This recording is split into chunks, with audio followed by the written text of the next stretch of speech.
Isso aí, galera. Estamos começando hoje mais um Splendor Podcast, hoje aqui em Foz do Iguaçu, no oeste do Paraná. Agradecendo já inicialmente aqui ao Magnum, da banda Magnum Rock Machine, uma banda aqui de Foz do Iguaçu, muito conhecida aqui na região oeste também. Ele que possui um podcast, acompanha o podcast dele também aí, que é o Guarda Volume Podcast. Estamos aqui no estúdio do Guarda Volume Podcast. Ele gentilmente cedeu aqui pra gente estar fazendo essa entrevista hoje com uma pessoa muito importante na minha vida, alguém que eu gosto muito, um cara que me ensinou muita coisa aí na caminhada da vida e que hoje está aqui na minha frente, pastor Ramon Morinigo. Ele é o pastor sênior da igreja Ministério Apostólico Atos, aqui no Porto Meira, em Foz do Iguaçu. Boa tarde, pastor, tudo bem?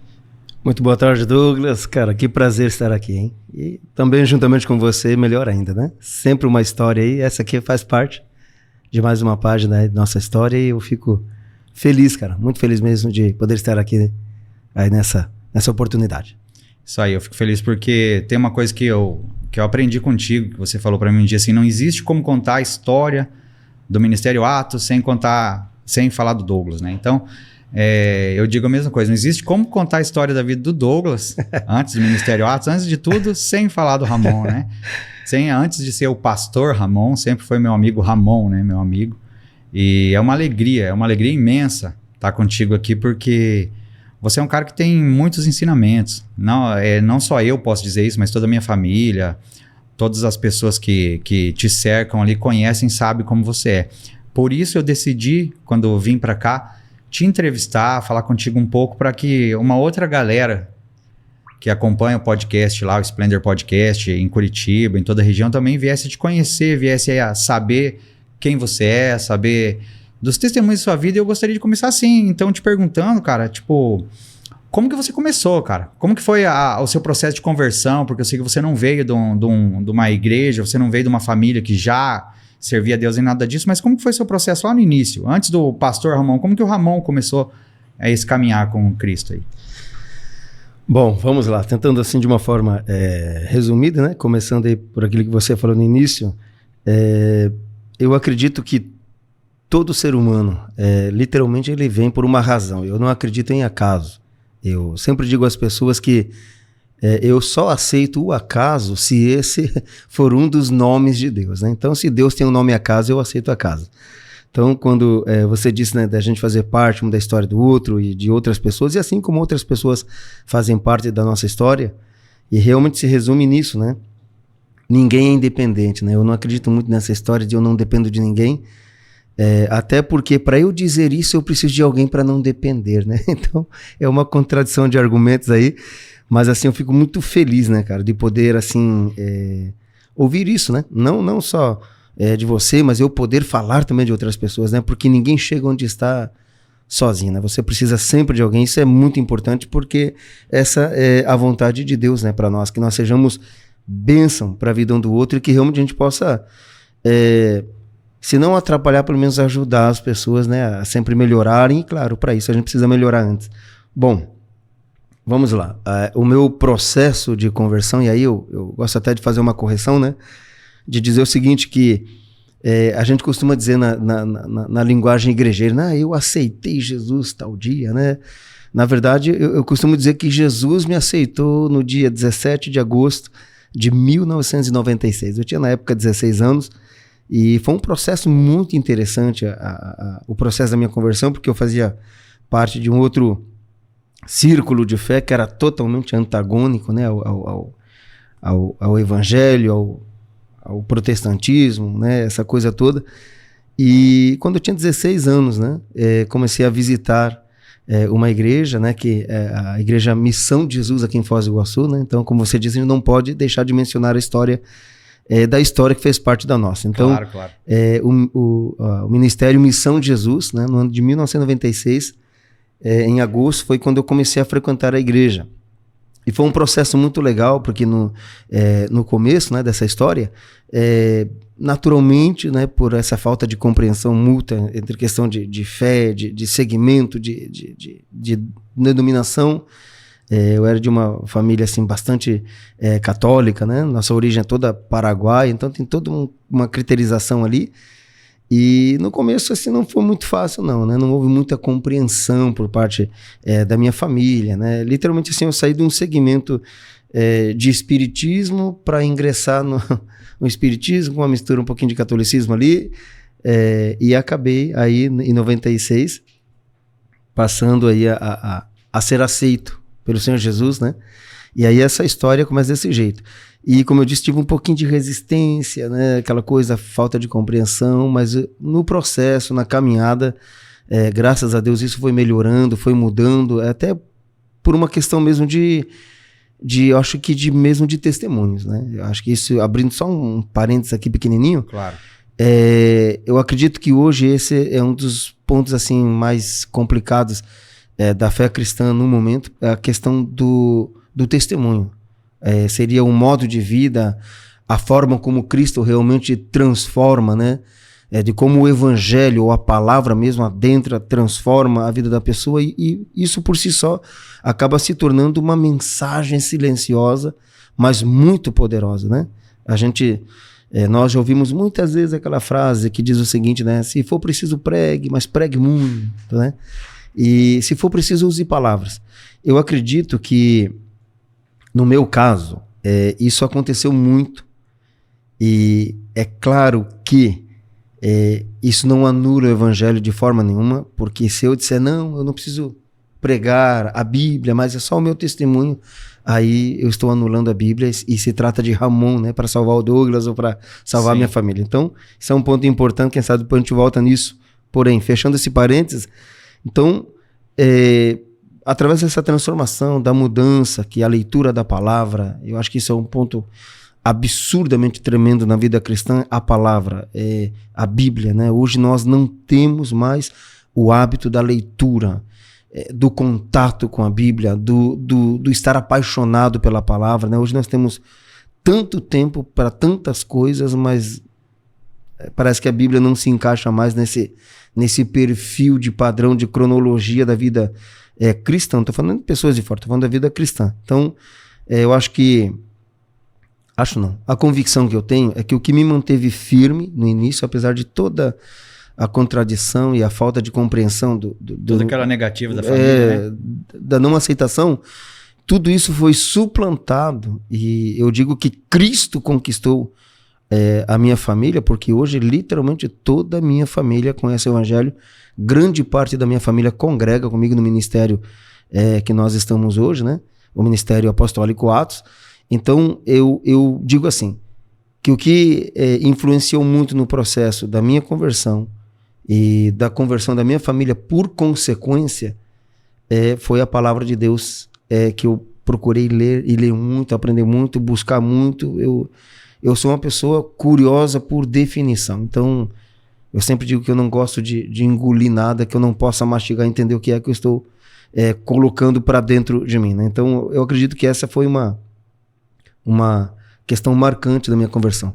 A Bíblia, estrutura na Bíblia. Eu acho que em menos de 4 meses eu li a Bíblia no mínimo 2 vezes inteira, de Gênesis a Apocalipse. Isso no início da sua conversão. Isso. Bem no início. Nos primeiros 4 meses da minha fé, eu me afundei para dentro da Bíblia. Essa é essa expressão que a gente pode usar. Aquela sede, né, do primeiro amor que a gente diz, né? Quando a gente conhece, quando a gente chega e a gente quer conhecer mais ainda sobre aquilo, né? Conhecer mais sobre Jesus, entender mais sobre aquilo. Dá essa sede realmente na pessoa, e era uma coisa que não poderia acabar, né? É uma coisa que não poderia acabar. E infelizmente, que a gente acaba vendo hoje em dia, vamos dizer assim, na igreja de Cristo, né? Que essa sede parece que acabou, essa sede de conhecer a Ele mais e mais, a cada dia mais e mais, tem se apagado, a chama tem diminuído, que a gente acaba vendo na maioria dos lugares, né? Um esfriamento, vamos dizer assim, né? E isso, Douglas, traz uma consequência terrível para a igreja. Quem está nos assistindo ou vai nos assistir depois vai ver que eu já tomei água umas 3, 4 vezes aqui, né? Por quê? Porque na correria hoje, né? Nós almoçamos um pouquinho tarde e tivemos que nos adaptarmos à situação de hoje, aí comemos rapidinho, eu comi uma comida, não tomei água praticamente. Então agora estou tomando água. Por quê? Porque aquilo que eu comi me causou sede. Então eu acredito que tem alguns ingredientes ou algum tipo de de participação na vida cristã desde da sua mais tenra idade, desde o seu início, que tem alguma coisa que esse cristianismo de hoje está consumindo que não causa mais sede. Sim. Então, assim, um dos fatores que me gerou tanta vontade de conhecer a Bíblia, de ler a Bíblia, sabe, de me afundar dentro da Bíblia. Eu literalmente lia a Bíblia o dia inteiro. Na época, eu não tinha tanta ocupação assim, trabalhava, mas não era algo muito fixo, então eu tinha tempo para ler a Bíblia. Então, eu estava em casa, eu lia a Bíblia, eu lia a Bíblia até 2, 3, 4 horas da manhã, praticamente todos os dias. Era quase que uma loucura, humanamente falando. Sim. Então, assim, o que gerou essa sede pela palavra? Primeiro, Deus por Deus. Esse é um valor intrínseco que tem que haver, que precisa existir na vida cristã de hoje. Deus por Deus. Primeiro ponto. Se não for por Deus, nenhuma outra razão para ler a Bíblia ela é suficiente ou necessária ou importante.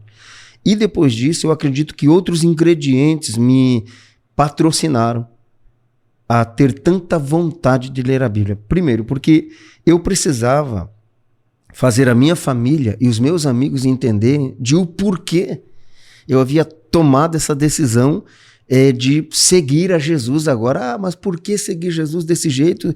Você já não vem de uma família, aquela coisa toda, né, que segue, né? Então isso é uma coisa que muitas vezes gera um pouquinho de confusão em quem se converte, né? Então eu precisava encontrar argumentos na Bíblia, e eu entendi desde muito cedo. Eu não vou dizer assim, porque isso também é muito forte, porque se você discorda de mim com relação à minha fé, e eu tenho convicção de que aquilo que eu sigo, que é a Bíblia, não é o que eu acho, é o que a Bíblia diz, eu diria que eu vou te dar o direito de pensar diferente. Você vai ter o meu trato humano. Claro. Certo? Mas eu não consigo muito dizer, não, eu respeito você. Eu não gostaria muito de usar essa palavra nesse sentido, porque o que é que eu respeito? É aquilo que eu amo, aquilo que eu entendo, aquilo que é como regra na minha vida, como normativo nas minhas decisões, nas minhas vontades, em tudo aquilo que me rege quanto ser existente, quanto ente existente. Então, respeito é por aquilo que eu diria que eu morreria. Então, o que eu respeito em alguém é aquilo pelo valor pelo qual eu morri. Então, hoje, até isso é muito deturpado, porque a pessoa, não, você tem o direito de pensar o que você quiser e eu te respeito. Não, você tem meu trato humano, claro. Você vai ter a minha educação, você vai ter sempre de mim o direito de pensar diferente, porque isso é um direito universal. Isso vem em nós, certo? Lógico. Mas respeito é por aquilo que eu morreria. Então, por aquilo que eu não morro, que eu não prego, que eu não ensino para o meu filho, e que eu jamais dividiria com pessoas como valor, como virtude, isso não tem meu respeito. Tem meu trato humano, mas nunca respeito. Então, eu precisava muito entender a Bíblia para poder usar a Bíblia como argumento. Porque desde muito cedo eu entendi o seguinte: o que você pensa ou aceita diferente, você tem a minha educação e meu trato humano que você merece. E o teu direito de discordar de mim. Mas respeito, não. Entende? Então, eu entendo desde muito cedo que aquilo que vale é o que a Bíblia diz. Sim. Não é o que eu acho, não é o que eu penso, não é o que o Douglas imagina, não é o que qualquer outro ser, independente da proximidade familiar ou até mesmo sanguínea. Então, eu tinha muito essa necessidade, esse entendimento desde muito cedo. Eu acredito que foi, não tenho dúvidas que foi Deus que colocou isso no meu coração. Então, eu lia demais a Bíblia. E qual que era o ingrediente para me ter sede? Era essa contradição familiar e de todos os amigos que eu tinha muito na época. Muitos amigos, e todos me questionavam. Até o dia que eu encontrei, quando Pedro diz, né? Olha, vocês, né, glorifiquem a Cristo em tudo e entendam a palavra, para que quando alguém pedir a razão da esperança que vocês têm ou que vocês defendem, vocês saibam responder com mansidão. Claro, é o famoso conhecimento de causa, né? Não adianta você dizer que você acredita em algo ou você afirmar algo se você não conhece aquilo, né? Você vai debater com alguém que conhece, com alguém que sabe, e aí você não vai ter argumentos para expressar aquilo que você acredita, né? Então, e daí você não vai conseguir nem, vamos dizer assim, você não vai gerar nenhuma crença na pessoa sobre o que você acredita, porque ela vai entender que você não sabe nada, cara. Tipo, ela vai entender que você... Como que eu vou explicar assim? Ela vai entender que você tá falando uma coisa da boca para fora que nem entrou em você aquilo ali, porque você não tem o conhecimento, cara. Eu posso dizer assim, tal coisa é boa, daí você vai falar, tá, mas você já experimentou? Tipo, hambúrguer assim é bom. Tá, é bom, mas por quê? Te falaram, te disseram, você experimentou, você comeu? Então como que você sabe que é bom, cara? Né? Então acho que, principalmente quando você muda, como você mudou, como você começou a crer em Cristo dessa forma, como você começou a ler a Bíblia, ler a palavra, entender ali, gerou um choque em todos que estavam em volta de você, seus amigos, todo mundo teve aquele choque, né? E tendo esse choque, eles precisam também entender o porquê que você mudou, né? E para eles entenderem, você tem que explicar sem as palavras, você tem que explicar com mudança de vida. E o que você acha assim, que mais mudou em você, cara? Como que foi, cara? O que você deixou para trás, assim, nesse começo? O que você fazia? O que você parou de fazer? Como que seus amigos começaram a te tratar? Como que foi essa questão? Eu acredito que uma das características assim, muito marcantes, acho que foi a questão do, sei lá, de um perfil comportamental que não pode parar só nisso, né? Porque a transformação do evangelho ela tem que ser completa. É espírito, alma e corpo. Sim. Então, quem vive e anda, porque é uma diferença entre viver e andar no espírito, então quem vive e anda no espírito manifesta na vida física. Quem vive e anda na vida da alma também vai manifestar na vida física, ou seja, no corpo, né? Então, tanto o espírito quanto a nossa alma vai se manifestar daquilo que é o recipiente, ou vamos chamar de um instrumento do espírito e da alma, que é o nosso corpo. Então, eu acredito que o que houve em mim foi uma mudança tão radical de comportamento, de pensamento, de vontades, até mesmo de ideias que eu tinha, que eu entendi, como é que eu vou dizer para você? É como se eu tentasse resumir dessa forma. Eu literalmente, do dia ou da noite para o dia, eu me tornei totalmente outra pessoa. Parecia até algo assim assustador, porque eu tinha um temperamento muito forte. Como eu disse, a vida que eu vivia, no lugar que eu vivia, era um lugar de risco, um lugar perigoso, então você vivia no meio de coisas assim muito erradas, né? Periferia, sim. Infelizmente tem essas coisas, né? Como em qualquer lugar, mas às vezes parece que a tônica é um pouquinho mais forte nas periferias. Então assim, eu mudei muito assim bruscamente, isso foi o que eu acho que mais assustou as pessoas, principalmente os meus familiares. Então, você nunca me veria com um livro na mão ou com uma Bíblia na mão. Jamais, pelo contrário, eu tinha repulsa a essas coisas. Então, da noite para o dia, eu mudar de temperamento, das pessoas, vamos chamar de uma certa provocação, né? Com relação agora à fé que eu havia assumido, né? Aquele sarrinho que sempre acontece. Sim. E antigamente isso era um pouco mais complicado. Eu diria que era muito mais ferrenho, né? A estocada, a provocação era mais profunda. De muitas vezes, né? As pessoas, eu estava num lugar, a pessoa oferecia alguma coisa, ô irmão, né? Toma aí. E o que eu aproveitava? Eu aproveitava e falava, não, cara, obrigado. Não quero mesmo. Mas por que você não quer mais? Você fazia? Qual que é a diferença agora? Tal? Aí o que eu entendi? Eu já aproveitava para pregar. Então eu estava todo o tempo pregando para minha família, para os meus irmãos, não de uma forma chata, porque eu sempre entendi que você tem que ser dosado. Né? Não ser aquele cara que chega, gente, quero falar aqui, vocês são tudo endemoniados, então eu queria expulsar os demônios de vocês agora. Não. Antigamente eu tinha essa personalidade, esse perfil. Então eu acho assim, que o que chamou a atenção das pessoas, ou que causou estranheza nas pessoas, foi a minha mudança brusca, repentina, de um dia para o outro. Então assim, eu mudei assim, quase que da água para o vinho em tudo aquilo que eu era, em tudo aquilo que eu fazia. Eu procurava consultar a Bíblia estritamente assim para tudo que eu fosse fazer. E esse processo começou com que idade, mais ou menos? Eu tinha 16 anos na época, foi em 96, né? Então eu tinha 16 anos. Então foi um processo muito rápido. Eu conheci uma pessoa, né? Eu tinha uma namoradinha, e essa namoradinha tinha uma tia que frequentava a igreja. Fazia uns 6 meses que ela frequentava a igreja dela. E aí um certo dia, como a gente não tinha como se encontrar muito, ela falou assim, por que a gente não vai lá na igreja da minha tia? Eu falei assim, ô filhona, você tá me chamando pra ir numa igreja? E de crente, você tá doida, né? Você bateu as costas, né? Ela falou, não, mas vamos lá, aquela coisa, né? Coisa de namoradinha. Eu falei, cara, vamos, só dá pra ir lá, né? E aí quando eu cheguei lá, eu senti que literalmente tinha sido armado uma armadilha pra Tinha mim. alguém te esperando, né? Eu falei, quando você chegou, tinha alguém te esperando lá. Meu irmão, eu vou ser bem sincero, assim, eu dei uma olhada pro rosto da minha namorada, assim, pra galera que tava na casa, que foi uma reunião na casa, muito próximo ao Colégio Acácio Pedroso hoje, e eu falei, cara, quer saber de uma coisa? Eu vou encher todo mundo de porrada aqui e vou embora. Porque esses caras estão achando que eles estão falando com criança. Porque tudo aquilo que o pastor pregou, eu não tinha dúvidas que era para mim.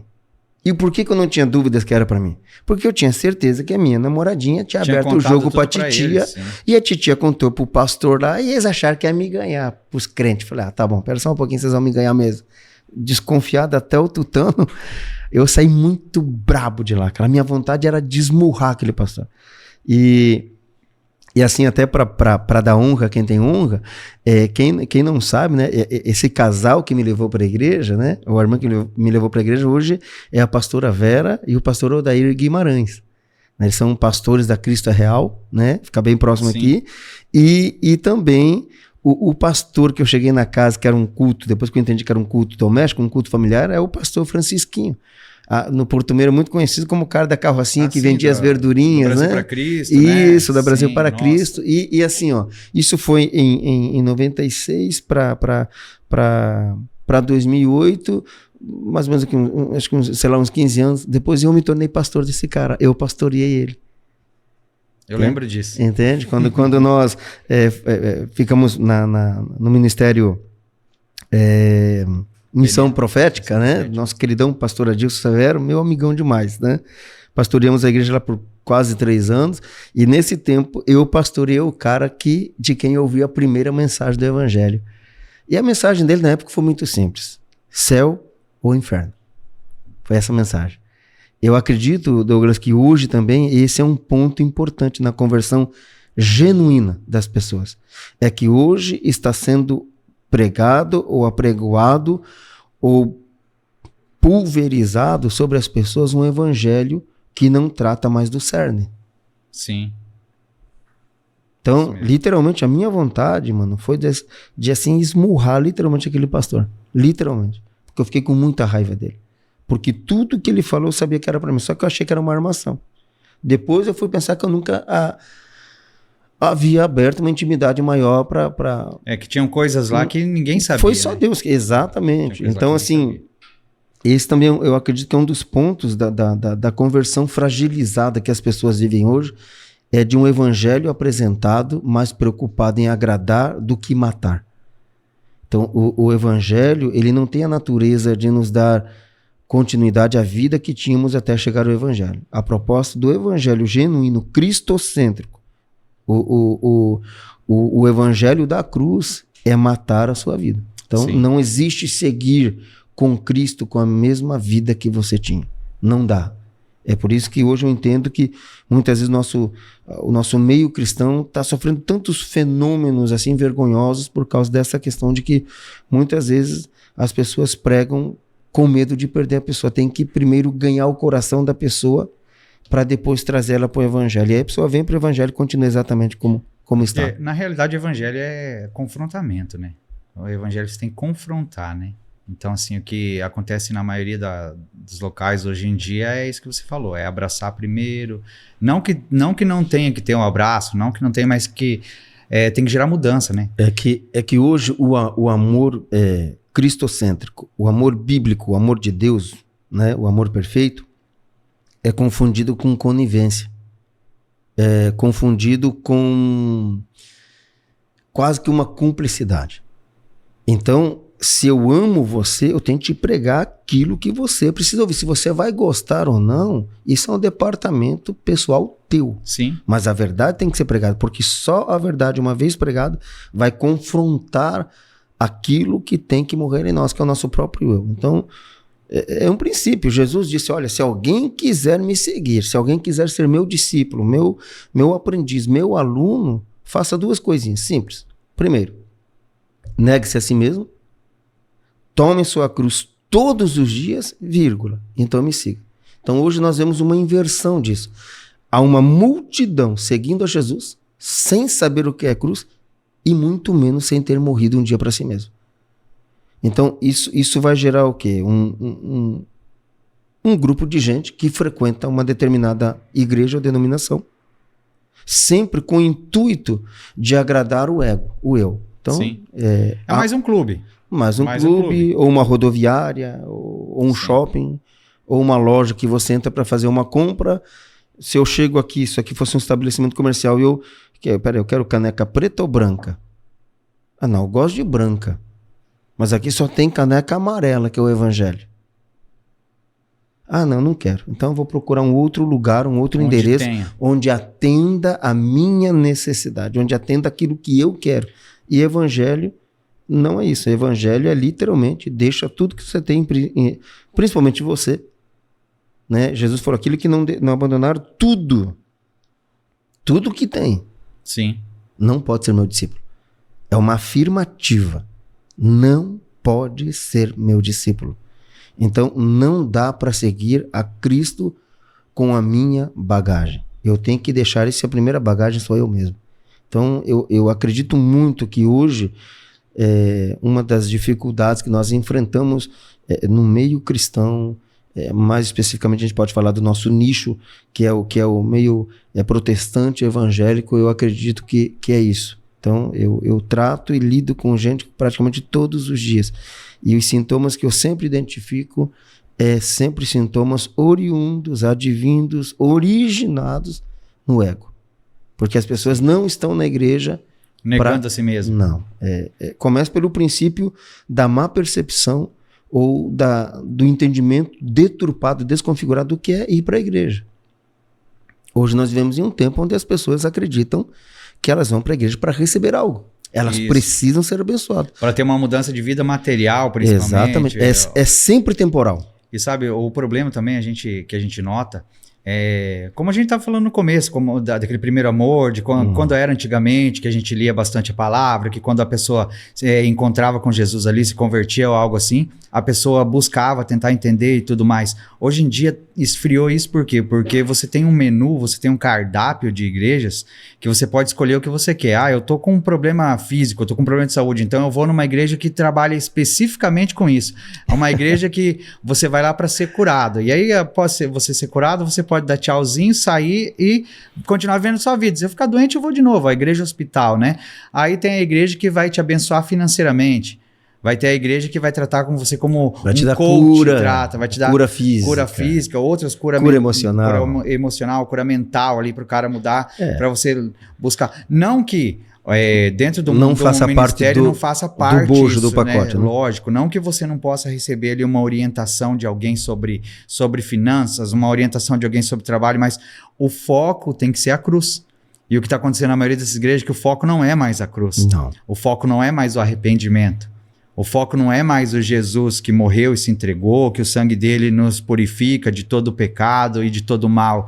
Aí tem igreja que diz que a gente não tem nem pecado, cara, mais. Então, tipo assim, tem igreja que a gente não tem nem pecado. Você aceitou lá a Cristo, você disse eu aceito, você faz o que você quiser e tá tudo bem. É por isso que eu já comecei corrigindo o termo, né? Pelo menos pessoalmente eu não aceito Jesus, é Jesus que me aceita. Claro. Né? O princípio bíblico qual que é? Jesus disse, olha, porque eu vos escolhi, vos nomeei, para que vocês vão e deem fruto, e tem um detalhe aí, vírgula, muitos frutos e que o vosso fruto permaneça. O que Jesus também estava dizendo com isso, gente? O cristianismo não é volúvel. Parece uma contradição, mas ao mesmo tempo que a palavra de Deus diz a respeito dela mesma, que ela tem um ciclo não vicioso, mas virtuoso, a palavra de Deus ela se renova todos os dias. Deus é um Deus de coisas novas, porém um Deus cíclico de coisas novas. Parece uma contradição de argumentos, mas não é. Então Deus é um Deus cíclico de coisas novas. Então a minha vida tem que apresentar coisas novas, mas sem nunca fugir do princípio. Então nós precisamos entender qual é o princípio do Evangelho, qual é a proposta final, inicial e única do Evangelho. Qual que é a proposta do Evangelho? Nos resgatar para aquilo que era o propósito inicial de Deus. E o que é que não faz parte do propósito inicial de Deus? O pecado. E aí eu vou falar algo aqui que pode ser que incomode algumas pessoas, e pode ser que não haja compreensão, mas Isso faz parte do pacote. Eu acredito assim, Douglas. Eu acredito que é uma... Vou exagerar no termo aqui. É uma utopia impossível haver pecado sem ego. Não pode haver pecado sem ego. Sempre tem que ter o ego para ver o pecado. O pecado nada mais é do que o fruto ou subproduto do ego. Sim, isso se prova lá no Éden. Se prova lá no Éden. Se você comer desse fruto, você vai fazer isso. Você vai fazer será aquilo. como Deus. Sim, eu vou. Né? Então, olha, por que eu preciso do Deus que vem toda manhã e toda tarde conversar comigo aqui?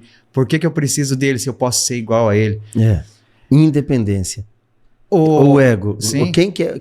Se eu quero me tornar independente de você, qual que é a minha proposta? Eu não preciso de você. Sim. Então, esse é o ponto. E aí Jesus já explicou isso. Se alguém quiser ser meu discípulo, negue-se a si mesmo. Tome sua cruz e só então me siga. Não dá, sabe onde eu vejo isso de uma forma prática? Se não me engano, Evangelho de João, capítulo 1, verso 35 em diante, João Batista, a Bíblia vai dizer que João Batista estava ali também outro dia, no dia seguinte, e de repente Jesus outra vez passa ele e diz assim, ó, eis o Cordeiro de Deus. E a Bíblia diz que automaticamente 2 de seus discípulos, ouvindo aquilo, foram atrás de Jesus. Deixaram João Batista, que era o mestre deles, cara. E eles começaram a seguir Jesus. Só que quando eles começam a seguir Jesus, Jesus para, olha e diz, que buscais? O que vocês querem? Eu vou olhar dessa forma, não é nenhuma interpretação exagerada, nem fugindo de nada, mas só uma percepção para esse momento. Então, isso se aplica muito bem ao todo do evangelho ou do cristianismo que vivemos hoje. Em algum momento da vida, nós seguimos João Batista como se fosse um quesito de fé, de crença, em qualquer coisa, seja âmbito espiritual, religioso ou não. Em um certo momento, essa circunstância, João Batista, vai nos apresentar o verdadeiro Cordeiro. E a gente abandona a vida de crença, seja no que for que tínhamos antes, representado por João Batista, e a gente deixa tudo para seguir a Jesus, que agora encontramos o Cordeiro. E na cultura de crença judaica, essa expressão não dá para esticar muito chiclete agora, mas eles tinham um entendimento profundo do que era ser o Cordeiro. Ou seja, em outras palavras, cara, tá ali o Messias, o Salvador de Israel, o prometido. Então eles deixam tudo e vão atrás de Jesus. E quando eles começam a seguir Jesus, Jesus para e pergunta, o que é que vocês querem? O que buscais? O que vocês estão... Qual é a intenção de vocês de deixar João Batista para começar a me seguir agora? Só pelo que ele falou ou porque há alguma convicção real em vocês? E aí eu gosto de olhar para isso, sem forçar a interpretação, apenas adequando para o que nós estamos falando aqui. Aí os discípulos meio que se assustam e dizem, mestre, onde você mora? Aí eu gosto de olhar para esse ponto e falar assim, é como se Jesus pensasse, não entenderam nada? Tá, vamos lá, vai. Deixa eu ensinar vocês. Então, o que eu vejo? Jesus aplicando esse princípio. Eu acredito, e eu vivo isso todos os dias, de que Jesus nunca vai me deixar segui-lo, Douglas. Sem parar e falar, Ramon, o que você quer, cara? O que você está buscando de verdade aqui? Porque a pergunta que eu tenho que me fazer é por que é que eu sou um cristão? Por que é que hoje eu sou um pastor? Qual é a razão? O que te motiva? Qual é o meu combustível? Qual é a força motriz disso?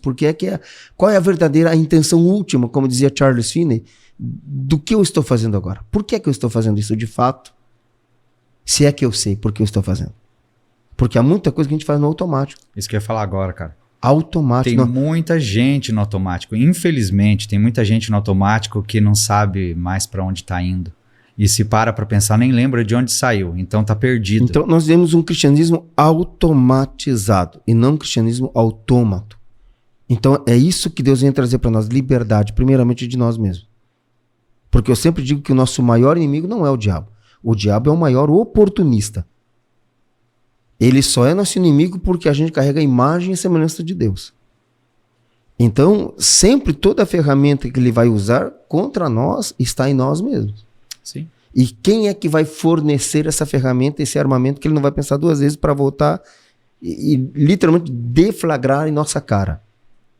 São as ferramentas e as oportunidades deixadas ou liberadas pelo eu. Sim, nós mesmos. Então, e voltamos ao ego. Novamente, voltamos ao ego. Voltamos ao ego. Não pode haver pecado sem ego. Quando Jesus diz, você tem que morrer para você mesmo, ele está dizendo, cara, eu quero te libertar do pecado. Então, esse eu, aí, por isso que a gente começa a entender por que Paulo, né, o maior doutrinador da igreja, ele começa a dizer, cara, olha, você precisa entender alguns princípios. Então, quando ele diz, olha, porque eu já morri para mim mesmo, e a vida que eu estou crucificado com Cristo, ou seja, eu morri. E a vida que agora eu vivo, ainda na na vida humana, biológica, enquanto aqui eu vivo essa vida pela fé do Filho de Deus. Então, cara, até para eu ter fé, eu dependo de Deus. Sim. Entende? Então, é esse princípio da total dependência que precisa ser assim introjetado dentro de nós de uma tal forma que eu não consiga mais me perceber existindo sem pedir a opinião de Deus para tudo. Absolutamente para tudo. Eu gosto de dizer e afirmar, nem que seja pessoalmente, de que, cara, a existência fala com a gente. Porque Sim. A Bíblia diz, né, Romanos diz que toda existência, toda a criação é a prova irrefutável da existência de Deus.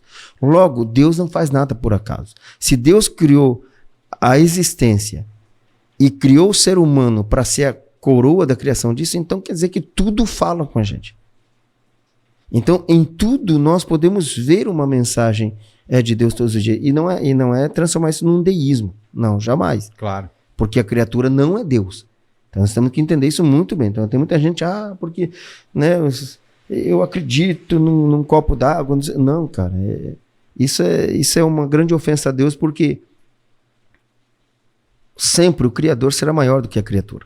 Então sempre a origem será maior do que o produto em si. Então é isso que nós precisamos, cara, entender. É isso que eu tenho, assim, de verdade, me esforçado bastante, primeiramente, para viver como pessoa, e aí, cara, é por isso que eu falo, não desmerecendo em nada, por favor, não entendam isso errado, mas eu sempre entendi que o meu maior inimigo é o meu eu sem Deus. É por isso que Paulo diz, olha, eu tô pregando aqui, viu? Mas eu faço de tudo para não cair onde eu estou pregando. Então o que eu faço? Todos os dias eu subjugo. Eu literalmente pego o eu e, cara, fica aí. Sim. Não levanta não, amigão. Porque uma coisa é verdade. Se esse eu do Ramon aí, que já foi sepultado em Cristo, se levantar, meu irmão, ele vai arrebentar comigo. E é isso que tem acontecido muito, pelo que a gente vê, em praticamente tudo, e principalmente na questão do culto, né? A gente vai para a igreja sempre esperando receber alguma coisa. E em toda a Bíblia, culto, e olha que interessante. É de baixo para cima, né? E outra, amigão. Você não vai, qualquer culto, a grande maioria, quase 100% dos cultos, sejam eles para Deus ou não, você sempre leva algo, você não vai pedir nada. Sim. Então culto não é buscar nada, é entregar tudo. É entregar. É levar tudo. Por isso que o princípio bíblico vai dizer, cara, ninguém se apresente diante do Senhor de mãos vazias. E mãos fala de atitude, de abençoar, de receber. Então, tudo que eu tenho, eu vou e deposito aos pés do Senhor. Então, é por isso, volto para o princípio, que aí entra um espírito mercadológico no cristianismo, e de comércio. O dar e receber, né? Dar e receber. Ou melhor, o só receber e me dar, né? Então, assim, se eu vou para uma igreja hoje e eu não tenho aquilo que eu gosto numa igreja, eu vou procurar outra, até que eu ache uma que se encaixe com o meu perfil egolátrico. Sim, a gente com a minha autolatria. Então, hoje o culto não é para Deus. É para o meu ego. Eu vou para a igreja, se eu não gostar do louvor, eu não volto. Se eu não gostar da pregação, eu não volto. Se o ar-condicionado da minha igreja não for na temperatura agradável, e aqui só abre um parênteses, né, cara? Até isso dá problema na igreja, porque tem crente que gosta de ar-condicionado no 17, não, tá muito frio, outro gosta de 23, outro 24, cara, entende? Antigamente o camarada não tinha um ventilador com metade de uma hélice, e eram gente felizes, cara. Cara, eu lembro você falando assim sobre o antigamente, né? Hoje eu lembrei de um cantor antigo. Antigo não. Infelizmente já faleceu. Chama Julio Melgar. Acho que você que ouve bastante música em espanhol também como eu, você deve lembrar. Para quem não conhece, Julio Melgar, ele é um cantor hispânico e ele fez muito sucesso. Ele fez muito, muito, muito sucesso. E aí ele adquiriu um câncer. E ele era um fortão, ficou bem magrinho. Me lembro. E no final da vida dele, ele estava deitado, ele contava que ele estava deitado assim na cama e com muita dor no corpo devido ao câncer e tudo mais. Ele acabou falando, Deus, hoje eu não vou te louvar, não consigo cantar. E todo dia ele cantava. Todo dia ele cantava. Quando ele disse assim, hoje eu não vou mais cantar, eu não consigo cantar. O Espírito Santo de Deus tomou ele, levou ele numa visão, e eu creio nisso, levou ele numa visão pro fundo da casa dele quando ele era moleque, a casinha bem pequenininha, e sentou ele num banco onde ele sempre sentava e tocava. Falou, você lembra desse lugar aqui? E ele disse assim, eu lembro, aqui foi quando eu te aceitei, quando eu te conheci, e aqui que eu comecei a louvar você. Ele falou, então nesse tempo, ele falou assim, nesse tempo, você não era conhecido por ninguém, você não tinha rodado todos os países que você rodou, você não tinha feito nada que você fez, ninguém te conhecia, e eu digo mais, o Espírito Santo disse para ele, eu digo mais, você também não me conhecia nesse tempo, porque era no início. E você me louvava. E agora que você me conhece, você não quer me louvar? Cara, e aí eu vejo isso assim, tipo, muitas vezes a gente pede licença para Jesus e fala, Jesus, fica quieto, sai daqui, Espírito Santo, pode deixar comigo agora que eu vou, sou autossuficiente. Deixa que eu escolho o que eu quero, deixa que eu escolho o que eu faço, muito obrigado. É aquela historinha que uma vez você me contou, talvez você nem lembre, mas você me contou aquela historinha assim que o rapaz prendeu o pé no trilho do trem, perdão. E ele dizia assim, Deus me ajuda, por favor, me ajuda, o trem tá vindo, Deus. E fez 1 milhão de promessas para Deus, Deus me ajuda, eu vou fazer isso, vou fazer aquilo. De repente o pé dele saiu, ele saiu e o trem passou. Ele falou, não precisa mais não, Deus, já consegui tirar o pé. Né? Deus, eu já dei meu jeito aqui. Já dei meu jeito, não precisa não, Deus, já tirei o pé. Dentro disso, mano, tem um... Eu estava tentando buscar aqui o nome do escritor, que eu li uma vez, ele dizendo assim, se não me engano é um escritor americano, ele diz o seguinte, se hoje Deus dissesse ao Espírito Santo, vem pra cá, deixa tudo e vem pra cá. Meu Deus. Aí ele diz assim, nós estamos falando do Espírito Santo. Do Espírito Santo, que esse é o tempo de regência do Espírito Santo na era da igreja. Aí você começa a pensar, cara, meu Deus, seria um desastre, né? Aí o escritor diz assim, seria e continuaria exatamente como está. Oxe, mas como assim? Ué, isso só prova de que não é o Espírito Santo que dirige a igreja hoje. São as pessoas. Sim. Entende? Então, isso é muito forte, cara. Sim, eu li um livro de uma escritora, nossa, não vou lembrar o nome dela agora, mas o livro se chama Fardo. Se ele é leve, porque eu estou tão cansado. E aí ela conta que ela era de uma igreja tradicional, que não acreditava em dons do Espírito, tudo isso, e dentro do ônibus onde ela ia embora do trabalho, ela escutou umas irmãs falarem sobre batismo no Espírito Santo, sobre dons, sobre tudo isso, e ela começou a buscar isso. Ela começou a buscar, e ela encontrou o que ela buscava. Ela recebeu os dons espirituais e tudo mais, e Deus começou a falar com ela, ela começou a entender que o Espírito Santo de Deus falava com ela. E aí começaram a haver revelações através da vida dela, aquelas coisas que a gente entende que existe, que é real, mas aí no meio do caminho, ela começou a acreditar que tudo o que ela pensava, que tudo o que ela imaginava, era o Espírito Santo de Deus falando com ela. Então, se eu não gostasse da cor de sua camiseta, foi o Espírito Santo que disse que essa sua camiseta não servia. Se eu não gostasse disso ou daquilo, era o Espírito Santo me dizendo que estava errado. E aí foi o pecado dela, e aí foi o erro dela, porque aí ela desvirtuou tudo aquilo que o Espírito Santo de Deus estava falando com ela. E eu creio que muitas igrejas que hoje estão totalmente desvirtuadas, elas não começaram assim, cara. Elas não começaram com um cara que disse assim, ó, eu vou fazer algo para ganhar dinheiro, cara. Lógico que existe, infelizmente existe, mas o cara começou ali, cara, a buscar. E aí entrou aquele nosso inimigo que nós falamos sobre ele que várias vezes, o ego, cara. No meio do caminho o ego abraçou a pessoa. E a pessoa mudou. E a pessoa descobriu uma forma de fazer algo errado, cara, ali dentro. Uma das das características mais fortes e marcantes da questão do ego é a vaidade, porque a vaidade nada mais é do que aquilo que alimenta o meu ego. Sim. Né? Eu acho que eu sou muito, eu sei muito, eu aprendi muito, eu posso muito, eu consigo muito. E aí, dentro disso, quando aparece alguém elogiando, né, massageando o ego, né, a vaidade aumenta mais ainda. Tem até um filme que eu assisti uma vez, cara, depois eu até me arrependi muito de ter assistido. O nome do filme é Advogado do Diabo. É um filme muito conhecido com Keanu Reeves e Al Pacino. E acontece todo um processo lá, para quem assistiu sabe qual é o enredo do filme. E no final é como se ele recebesse uma nova chance. Ele volta exatamente para uma escadaria onde ele havia rejeitado uma oportunidade para aceitar outra que levou ele aonde ele havia ido. Ele volta para o mesmo lugar. E aí, esse cara faz a mesma oferta para ele, como se ele voltasse no tempo e tivesse uma nova chance. Ele volta no mesmo lugar, como se fosse um repórter, algo assim, faz uma proposta para ele e ele lembra de tudo e ele aceita aquela proposta. E aí, quando ele desce as escadarias, algo assim acontece, o personagem, ele olha direto como se fosse para a câmera assim, ele vai se transfigurando até se transformar no Al Pacino, que no filme representava o diabo. Aí ele dá uma piscadinha e diz: vaidade, meu pecado predileto. Ou seja, o que aconteceu no filme? Ele havia ido por um caminho onde ele havia só encontrado o diabo. Só que ele recebe tipo uma nova oportunidade, ele volta no zero para ele começar por outro. Só que aquele só era um outro caminho para o caminho do diabo. Sim. Então, assim, como é que a gente, cara, vai conseguir hoje vencer isso?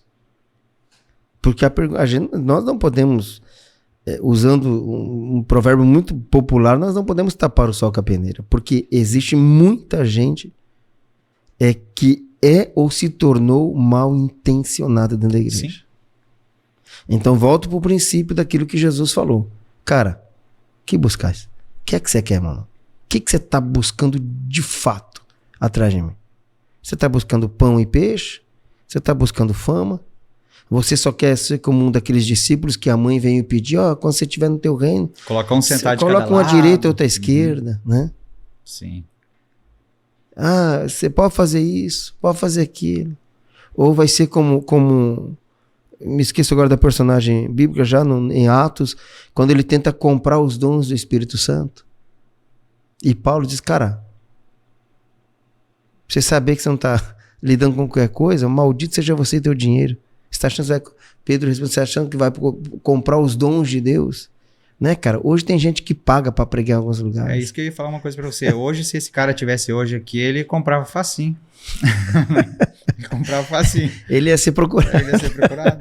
Então, assim, cara, por mais que a gente, claro, tente descontrair, porque queira ou não, é um tema forte. E a pergunta é, como é que eu faço para fugir disso? Volto pro princípio, cara. Eu tenho dito para as pessoas, Douglas, e assim, eu tenho mais do que dizer para as pessoas. Cara, eu tenho, assim, de verdade, tentado, me esforçado, assim, e com isso não estou anulando Deus nem sua soberania ou dizendo que depende de mim, porque isso em mim é uma inspiração do Espírito Santo. Agora, ter vontade de fazer isso é um direito que Deus me dá, de querer ou não isso, de entender ou não isso. Eu tenho dito para as pessoas, cara, nós temos que caminhar para dentro de Deus.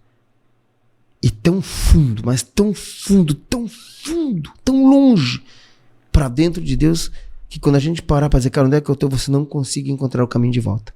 Sim, eu vivo dizendo isso, que Jesus Cristo, ele disse, eu sou o caminho, a verdade e a vida, né?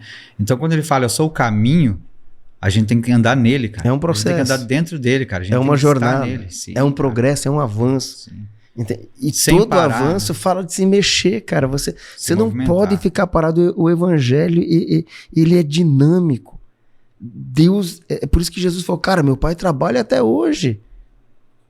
Então, só que aí a questão, eu trabalho para quê? O trabalho secular é por um salário, por conquistar coisas. Mas o viver, a labuta, o trabalho na vida cristã, ele não é atrelado a coisas. Outro dia nós ministramos sobre isso e o tema era prossigo para o alvo. Qual que era o alvo? O prêmio da soberana vocação de Deus em Cristo Jesus.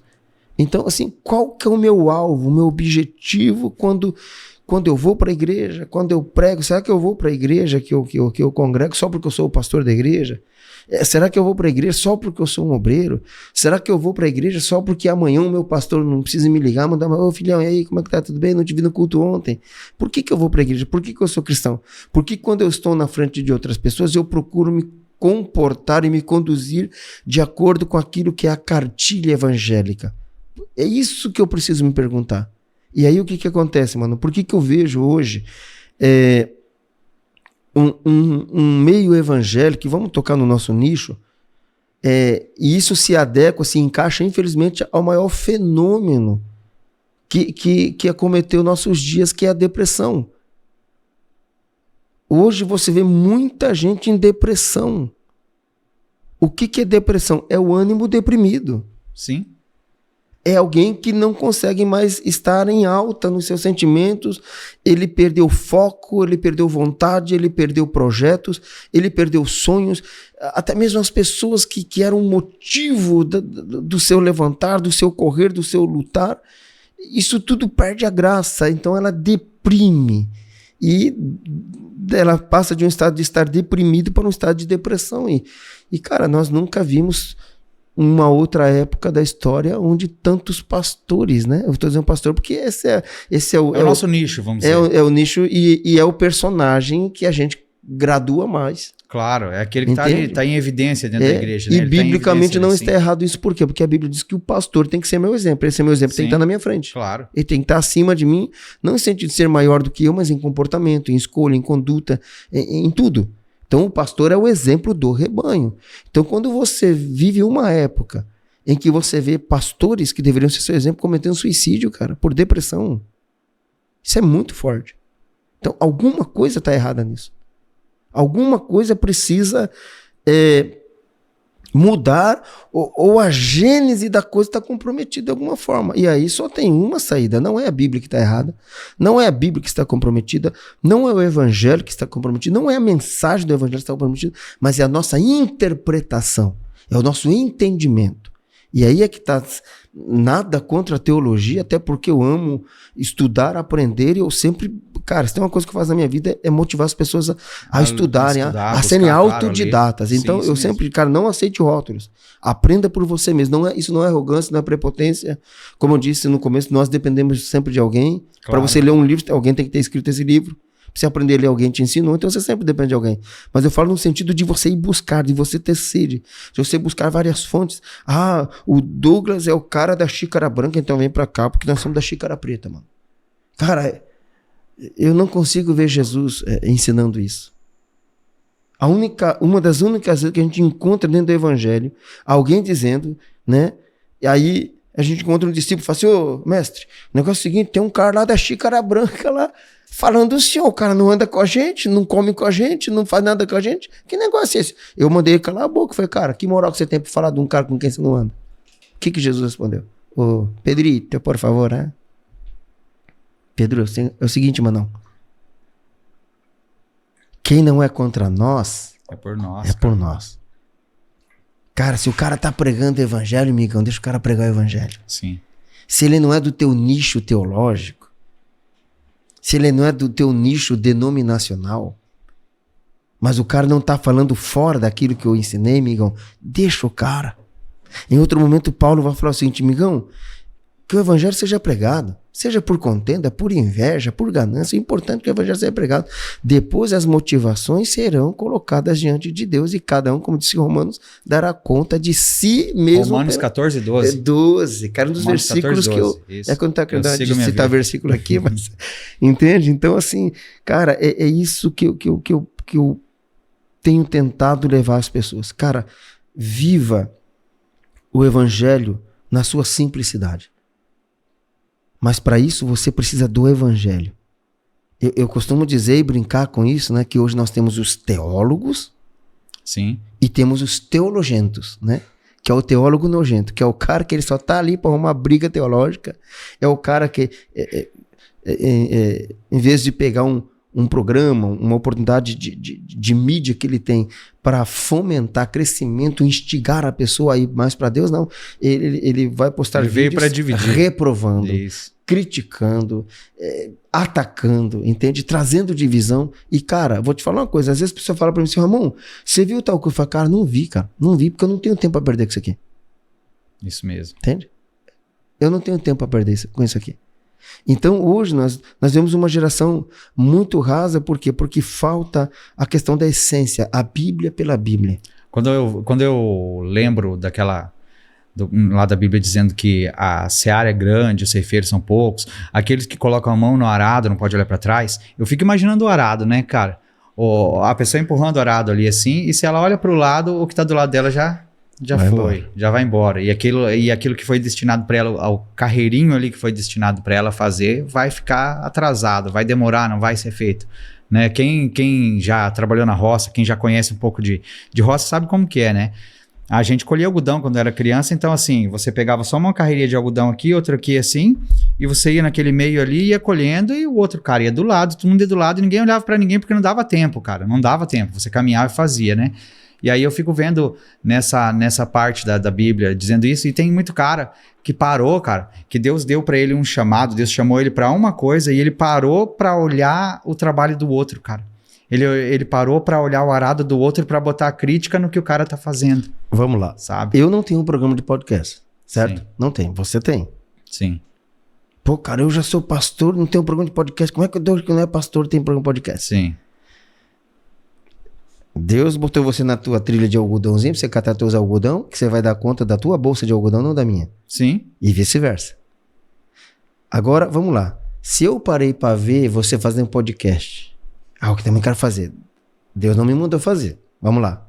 Entende? O que é isso, se não ego? Sim.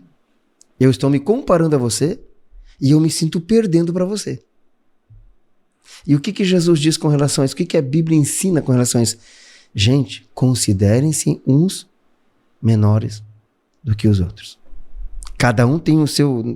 Querendo dar uma de teólogo agora, né, abordando aí o grego, cada um tem o seu metron, tem a sua medida. Só um exemplo, Deus, quem sabe, nunca me chamou para fazer podcast, mano. Mas essa é a tua veia. Faça Sim. o melhor que você puder fazer, como diz o Mário Sérgio Cortella, enquanto você não puder fazer melhor ainda. Mas volto a dizer, nosso problema, Douglas, nosso ponto está na gênese, no embrião do evangelho. Quando nós nascemos para Cristo, o que nos alimenta a partir de então? As pessoas que nos veem nascendo no evangelho, o que é que elas nos instigam? Não é uma regra, não é uma lei, mas, cara, hoje muitas igrejas não têm um discipulado.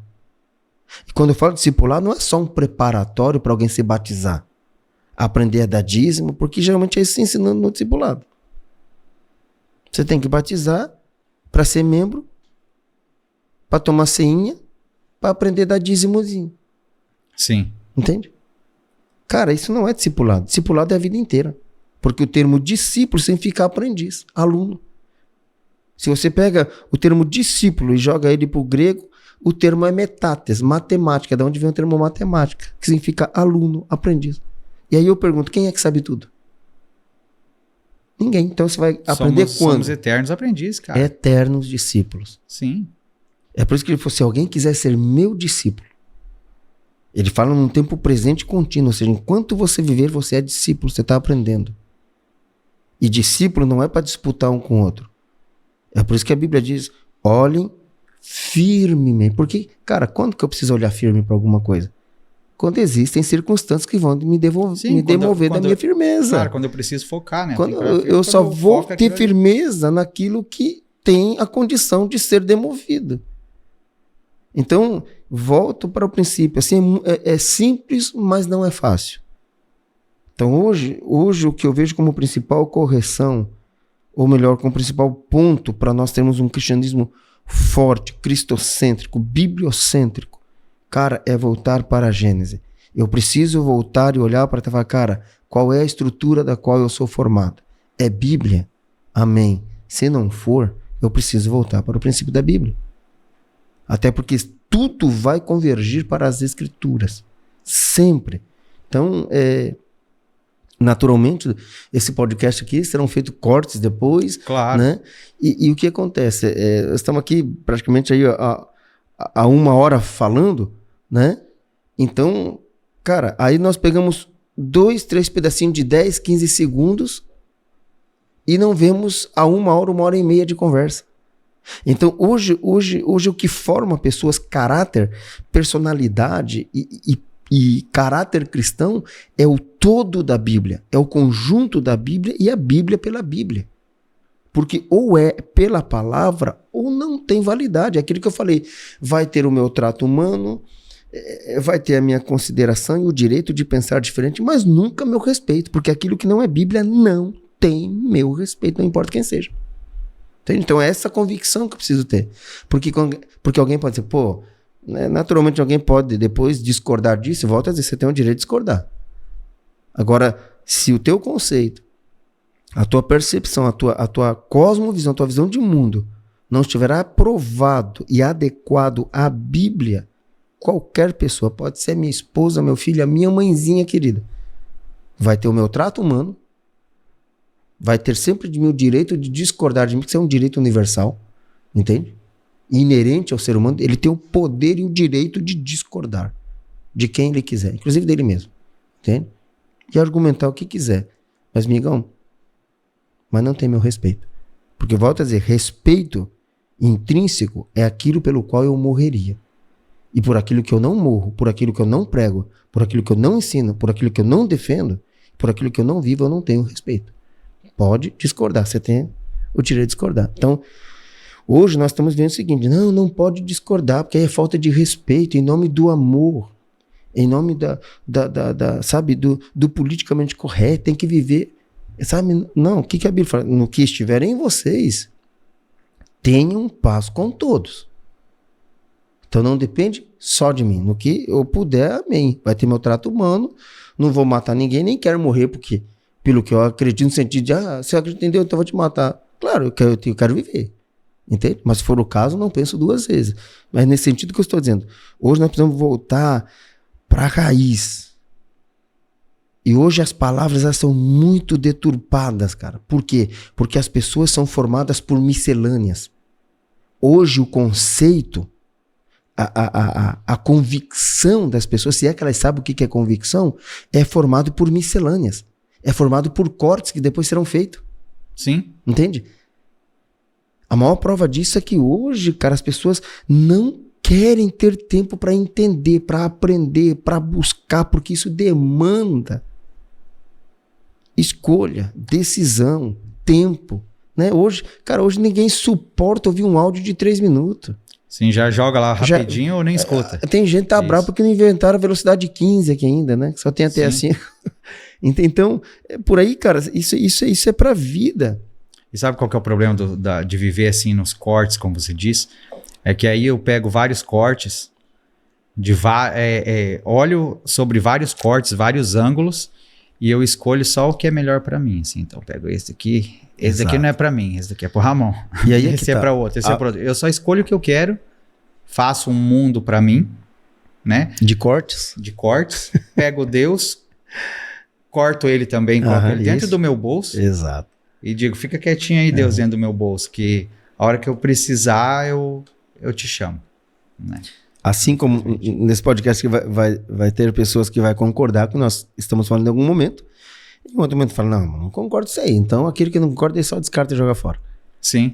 Então a neurociência já diz o seguinte, de que tudo aquilo que nós estamos habituados, ou repetimos, quem sabe, 20 dias, ou 30 dias, ou um pouquinho mais, aquilo acaba se tornando um hábito, certo? Sim. E se nós vivemos de cortes, a nossa vida daqui a pouco se torna um corte. Então você não consegue se deter por muito tempo em uma coisa.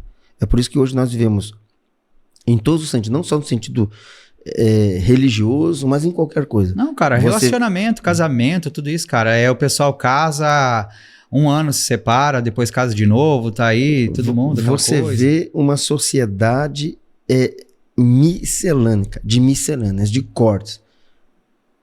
Em todos os sentidos. E insatisfeito em todos, né? Porque Claro. gera uma insatisfação. Então você sempre vai querer mais, porque você nunca se satisfaz. Você é um... Porque o teu cérebro está sendo programado, o teu drive mental está sendo mudado para você nunca se deter em algo, cara. Sim. E caráter, personalidade, aquilo que Deus te chamou para ser, às vezes vai levar praticamente uma vida inteira para ser construído.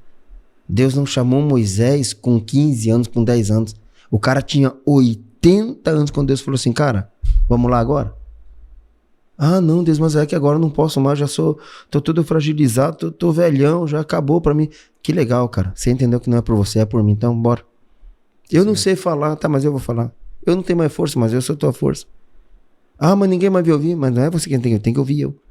Entende? Então, isso se constrói com uma vida, não é com pedaços, com retalhos, com miscelâneas. A prova disso maior, cara, é só a gente pensar agora. A gente não vê mais pessoas pensantes.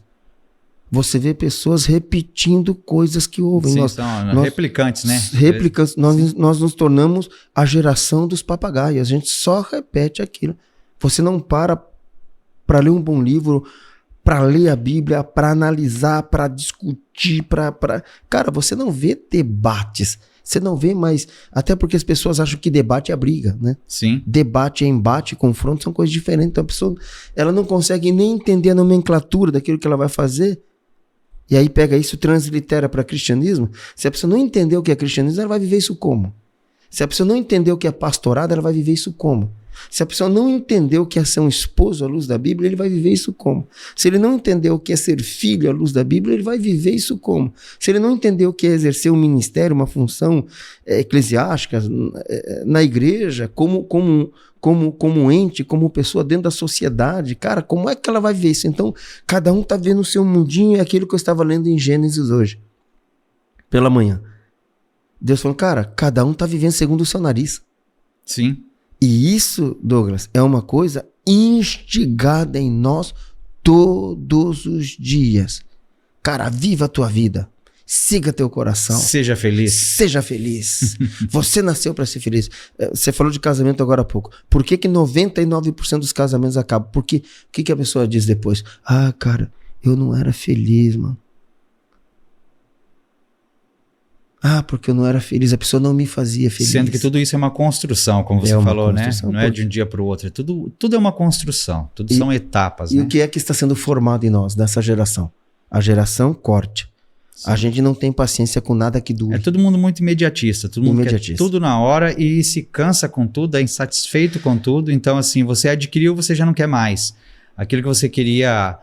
Hoje, quando você adquire, amanhã você já não quer mais, já não tem valor algum, você já está buscando outra coisa, porque cara. Não é mais o desejo do momento. Sim, é só o momento, você não valoriza mais nada. Entende? Cara, então isso gera uma sociedade doentia, uma sociedade volúvel, uma sociedade que perdeu a sua identidade enquanto ser humano.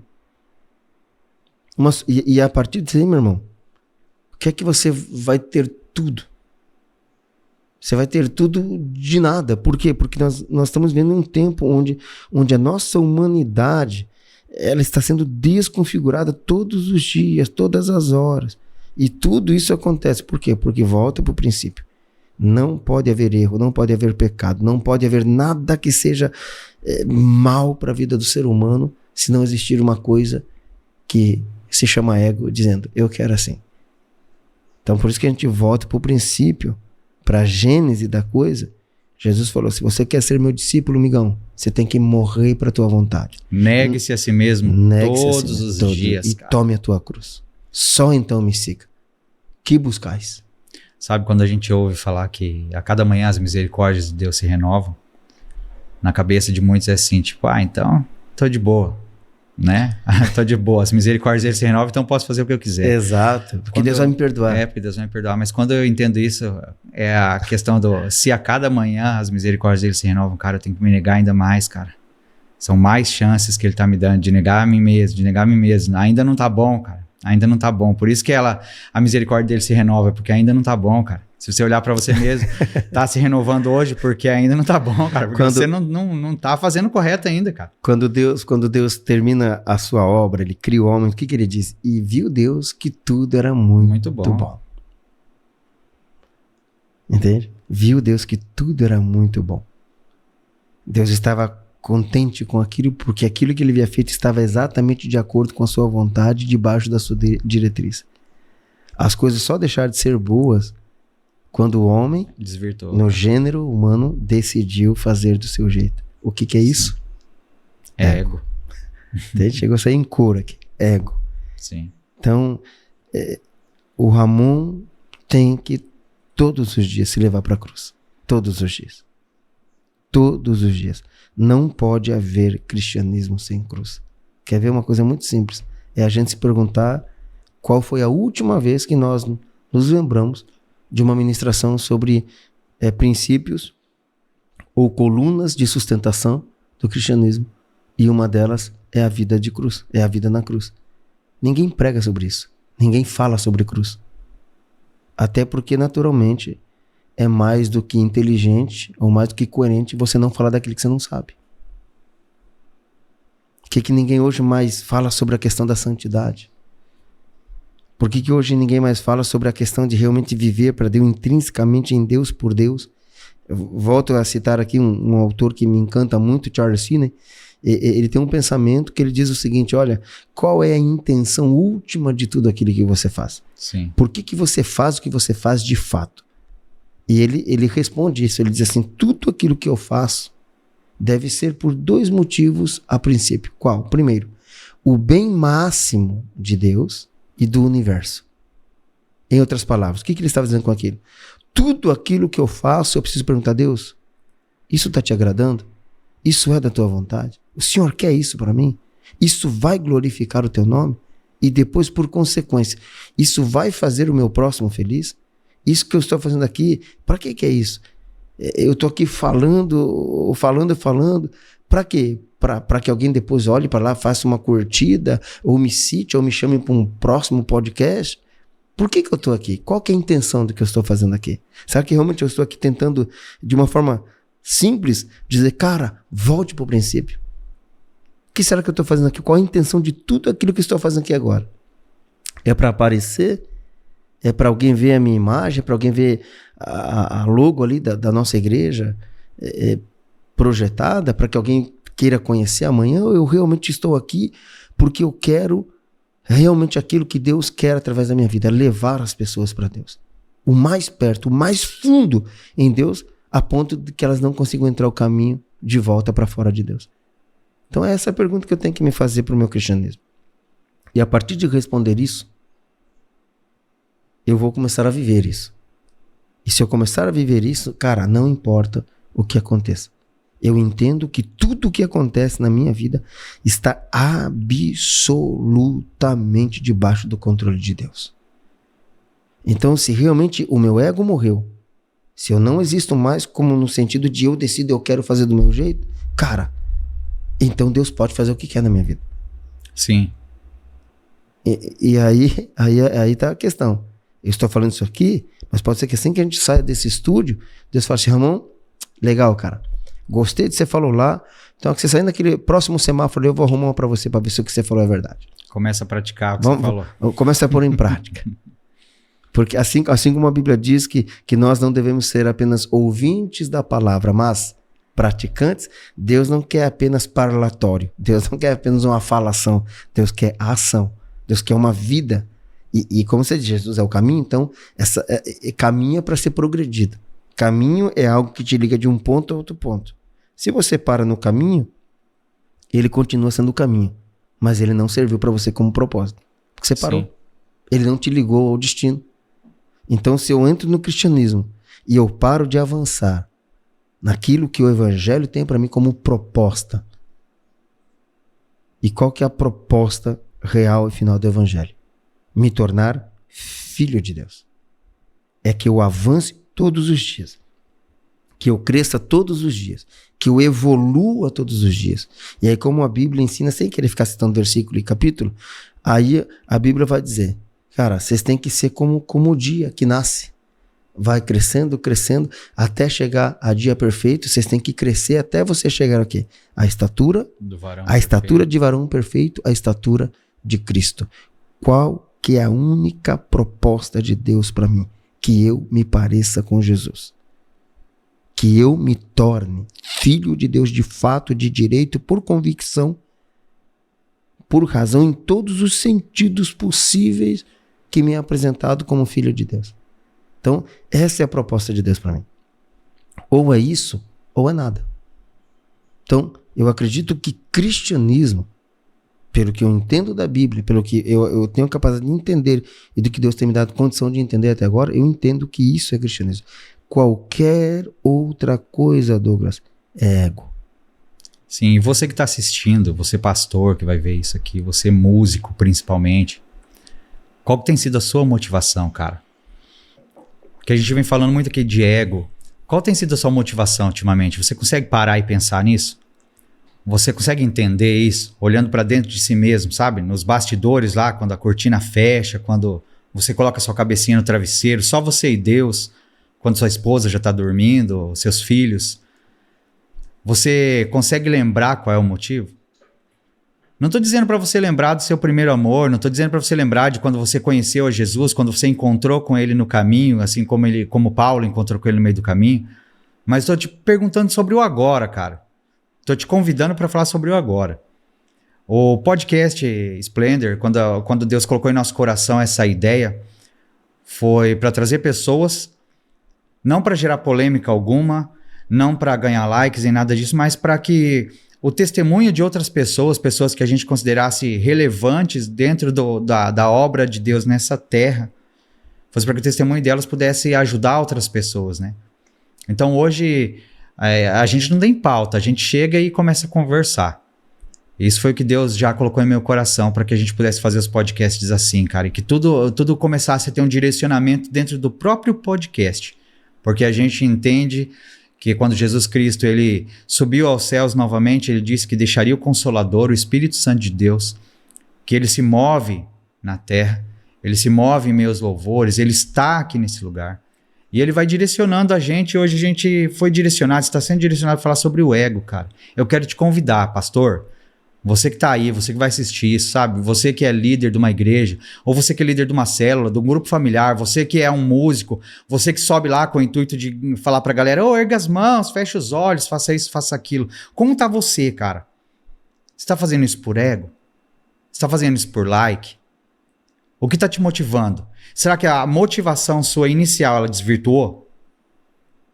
Não precisa responder isso pra mim, cara. Não precisa fazer nenhum comentário, nem nada. Mas coloque isso diante de Deus, sabe? Coloque isso no seu coração. E se você está vendo isso, é que ainda há chance de mudança. Ainda há tempo de voltar. A cada manhã as misericórdias dele se renovam. Aquele que quer vir após ele, negue-se a si mesmo. Cara, se até agora você não negou a si mesmo, cara, essa é a chance.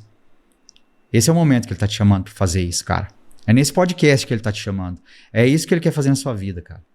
Então negue-se a si mesmo, sabe? Não interessa se você tem nome. Não interessa se você que está assistindo aqui tem nome, tem um posto alto, um status, é o cara. Entenda que você não é nada, cara. Entenda que você não é nada. Só existe um que é o cara. Só existe um que é grande, cara. E para ele toda a honra, toda a glória, toda a adoração, todo o louvor, tudo aquilo que fazemos, cara, desde o abrir dos nossos olhos até o fechar, tem que ser para ele, cara. Então eu te convido, é difícil pra caramba você negar o seu eu, você negar o seu nome de autoridade, de apóstolo, de bispo, reverendo, pastor, presbítero, eu sou o presbítero fulano. Cara, é difícil você negar isso. Não é fácil. Se fosse fácil, o evangelho era diferente. Se fosse fácil, a igreja de Cristo era diferente na terra. Não é fácil. Mas eu te convido a fazer isso, cara. Faça isso, pense em você. Como a gente já falou aqui, Romanos 14:12, cada um dará conta de si mesmo para Deus. Não adianta você ter uma igreja com 1.000, 2.000, 3.000, 6.000 membros, cara. Você tem que dar conta de si mesmo para Deus também. Além dessas pessoas, você tem que dar conta de si mesmo para Deus. O que adianta ganhar o mundo inteiro e perder a sua alma, meu irmão? O que adianta a irmãzinha que tá lá no banco da sua igreja, aquela senhorinha, subir para a glória, cara? E lá no final você tá sendo julgado como um que Jesus vai dizer: afaste-se de mim porque eu não te conheço. O Espírito Santo de Deus move a dizer isso pra você nesse momento, cara. Então toma vergonha. Toma vergonha na tua cara. E se arrepende, mano. De verdade. Eu falo isso de todo o coração. Se arrepende. Desculpa ter te interrompido aí. Desculpa ter te interrompido aí, cara. Cara, e é isso, né? Às vezes alguém poderia te dizer: vocês não podem abordar qualquer outro assunto, né? Assuntos, agendas do momento, né? Como política, como qualquer outra coisa, como percepção de muitas outras coisas, né? São coisas interessantes, tem o seu valor na prateleira da existência, mas não na questão eterna, né? Cara, tem um... eu gosto de dizer que eu aprendo com tudo, né? Com tudo mesmo, com tudo. Outro dia eu ouvi alguém falar isso, e o cara falou assim, que se você fosse um bom aprendiz, até com o diabo você tinha coisa para aprender. E eu pensava já isso, você já deve ter me ouvido falar isso muitas vezes. E eu cheguei a ponto de eu pensar: cara, será que eu tô falando isso certo, né? Será que tá certo? Eu falei: não, cara, não tá errado. Porque realmente quem quer aprender e aprender o bem, aprende com tudo. E Jesus falou: o que você tem que fazer? A Bíblia diz: ouça tudo e retenha o bem. Sim. Se você retenha só o bem, quer dizer que não é só coisa boa que você ouve. Então, cara, como dizer, é lógica elementar isso. Então, assim, a questão de tudo sempre Douglas, o entendimento. Eu entendo que o meu nicho de atuação, eu entendo que o meu metron, que o meu raio de influência em Deus, porque tudo é dele, por ele, para ele, é realmente instigar as pessoas na questão do entender o que estão fazendo. Eu volto a dizer, eu não gosto de... Cara, não venha com coisa pra mim que eu não consegui pegar, entender, e cara, engole aí, come aí, toma aí. Não, eu dou uma olhada, ver o que é, eu quero entender o que é que eu estou engolindo. Claro. Até porque aquilo vai me influenciar de alguma forma. Então, muitas vezes, hoje nós temos um lixo informacional absurdo e não temos filtro de muitas coisas que nós ouvimos. Jesus, cara, onde Jesus começa a pregar? Citando a Bíblia em Mateus 4, verso 17, a seguir, Jesus fala: depois que aconteceu tudo, uma situação, a Bíblia diz que Jesus então começou a pregar e a dizer. Mas o que é que antecedeu isso? 40 dias de deserto, jejum e oração, de 40 dias e 40 noites. Quando terminou esse ciclo, então, diz a Bíblia, Jesus começou a pregar e a dizer. E o que Jesus começou a pregar e a dizer? Jesus só veio pregar uma mensagem. Todo o resto é pormenores dentro desse tema principal que Jesus vem pregar. E ele vem dizer: arrependei-vos, porque é chegado o reino de Deus. Então, qual que é a principal característica de quem é salvo? Arrependimento. Aí volto para o princípio que eu falei um pouquinho antes. Cara, se eu não entender de uma forma, uma nomenclatura, o que é arrependimento, se eu não tiver uma percepção funcional disso, como é que eu vou praticar isso? Então, o que é arrependimento no Evangelho? É remorso? Não, remorso é o ego querendo te enganar. É o ego dizendo: me salva. Eu posso até me lascar um pouco, mas que não seja tudo o que eu mereço. Isso é remorso. Sim. Cara, eu até devolvo a xicrazinha que eu roubei de você, mas não me arrebenta comigo, não. Remorso. Entende? É somente o meio de se lascar. Vamos usar o português bem claro aqui. Mas arrependimento, segundo a Bíblia, e com tudo aquilo que a Bíblia nos mostra, é mudança do quê? Primeiro, de natureza. Porque se você não mudar a tua natureza, os teus comportamentos vão continuar os mesmos. Sim. Então, é mudança de natureza, ou seja, ego. É mudança de atitude, comportamentos, escolhas, pensamentos, volições, decisões, humor, regras de vida, percepção de mundo. Tudo é uma transformação. Não é uma modificação, é uma transformação. Sim. Então, esses são bases São pontos nevrálgicos do evangelho. Se eu não entender o que é arrependimento, eu não consigo viver uma vida com Deus. E não pode haver arrependimento genuíno, bibliocêntrico, cristocêntrico, sem Bíblia. Sim. Então hoje nós ouvimos muito de muita coisa, mas pouco da Bíblia. Então hoje nós geralmente as mensagens são todas engendradas, basiladas, rebocadas, sabe?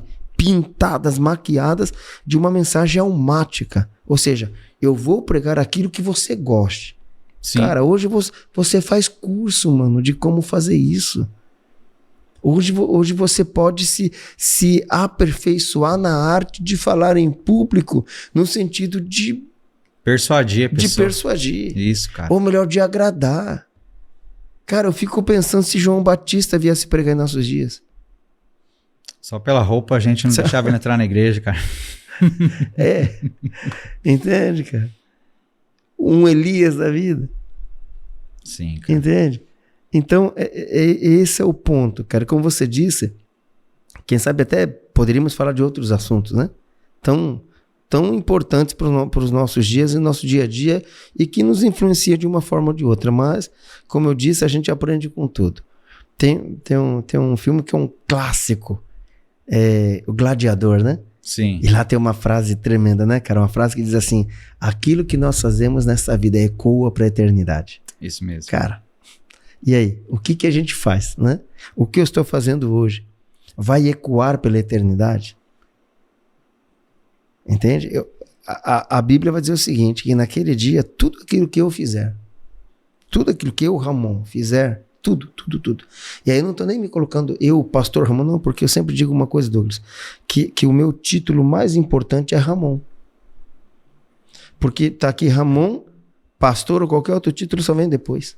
Se o Ramon não tiver caráter transformado segundo o Cristo da Bíblia, tudo aquilo que for posto sobre mim está comprometido. Sim, se a base não tiver firme.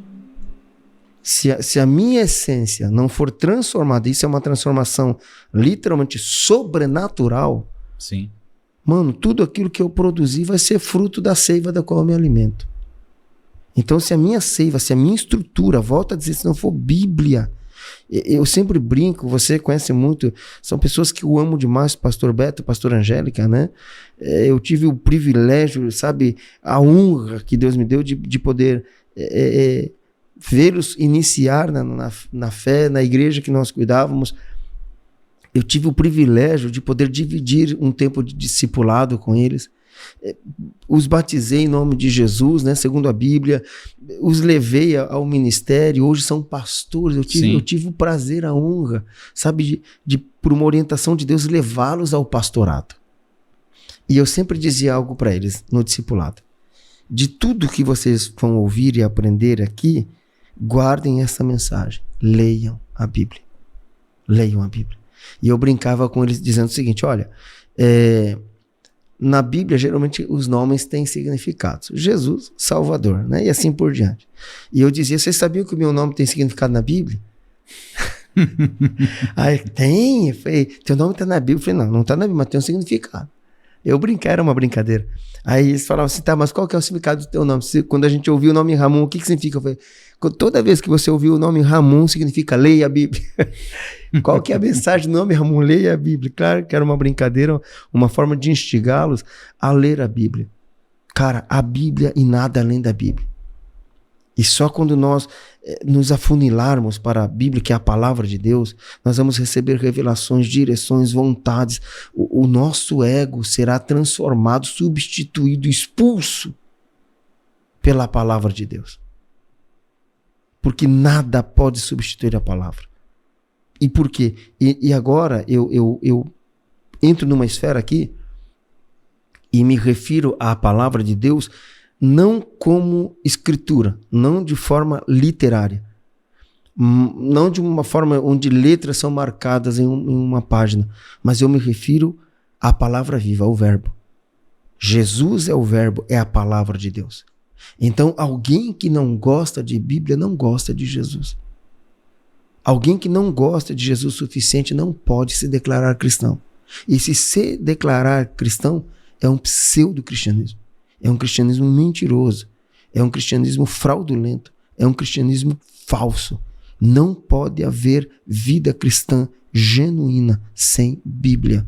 Então, é isso que nós precisamos voltar para um reavivamento, um avivamento, aí o termo fica a cavaleiro, mas nós precisamos voltar para um avivamento da Bíblia, onde as pessoas voltem a se apaixonar pela Bíblia, cara. É isso que nós precisamos, sabe? De voltar para lá, de esquecer tudo. É como se você fosse entrar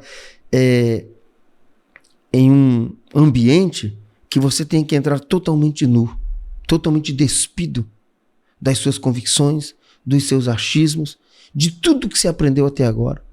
Entende? É literalmente se despir. É entender aquilo que Deus falou para Moisés. Moisés, cara, você está entrando num ambiente santo, então tira a sandália. Tira a sandália. Então, eu creio que nós precisamos voltar para um reabibliamento. Voltarmos a nos apaixonarmos pela palavra de Deus. A Bíblia é um dos temas que surgiram da reforma, sabe? Sola Escritura, sola Christus, sola Dei Glória, sabe, cara? Porque é isso que vai nos fazer entrar num lugar em Deus para vivermos aí os últimos dias da igreja e quem sabe há discordâncias nisso, mas quem sabe viver o último avivamento da igreja. Cara, não pode haver nada que seja genuinamente de Deus se não for baseado na Bíblia, porque senão seria Deus se contradizendo. E Deus Sim. não pode entrar em contradição.